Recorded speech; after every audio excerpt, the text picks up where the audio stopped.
अस्सलामुअलैकुम। मैं homeopathic doctor Yasmin Fatima बात कर रही हूँ। आपका बहुत शुक्रिया जो आप लोग मेरी वीडियो देखते हैं। बहुत खुशी होती है जब कोई व्यू करता है और बहुत ज़्यादा टाइम देता है मेरी वीडियो को। बहुत थैंक यू, बहुत शुक्रिया। और सब्सक्राइब किया करें। और कोई इंसान मेरी वीडियो की वजह से मेरी मेडिसिन से ठीक हुआ तो मुझे बहुत खुशी होगी।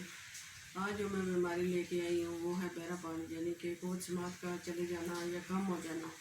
ये कई वजह से हो सकती है, कभी इंसान की मानूसी तौर पर भी हो सकती है, या फिर ऐसा होता है कि मरीज़ की वालदा जो है जिन्होंने हमल कोई उसे चोट लगी हो, कोई सदमा पहुंचा हो, या किसी और वजह से भी हो सकती है। या ये हो सकता है कि कोई इंसान ऐसी जगह रहता हो जहाँ बहुत ज़्यादा शोर हो और उस शोर की वजह से कानों की समात जा सकती है। या फिर ऐसा हो सकता है कि इंसान किसी ऐसी जगह रहता हो जो ये काम करता हो कि धूल उड़ती हो और कानों में जाती हो, उस वजह से इंसान जो उसे साफ़ करता है एलर्जी पैदा हो जाती है और उसमें फिंसियाँ भी हो जाती हैं और पीप भी बढ़ सकती है। अगर ऐसा कोई मसला हो, इंसान के कान में पीप हो, तो किसी माहिर डॉक्टर से रजू करें और ज़रूर इसका इलाज करवाएं, क्योंकि ज़्यादा देर पीप रहने से इंसान का पर्दा बिल्कुल ख़त्म हो जाता है और इंसान पक्का तौर पर बहरा हो जाता है कभी न ठीक होने के लिए। इसलिए अगर किसी के कान में पीप है तो उसे इतना साफ़ करें, कपड़े की बत्ती बना के इस कदर साफ़ करें कि बत्ती जो है बिल्कुल साफ़ बाहर निकले।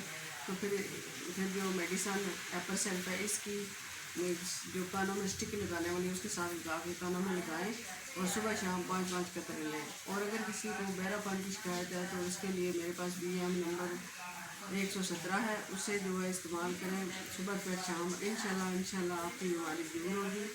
और अगर कान को पीप है तो उसे ज़रूर साफ़ करें और आगे पीछे से भी उसे रोज़ाना साफ़ करें ताकि गंदगी से बचा जा सके और जिससे उसे पाक हो। इंशाल्लाह बीमारी दूर होगी। आइंदा फिर मिलेंगे। खुदा हाफ़िज़।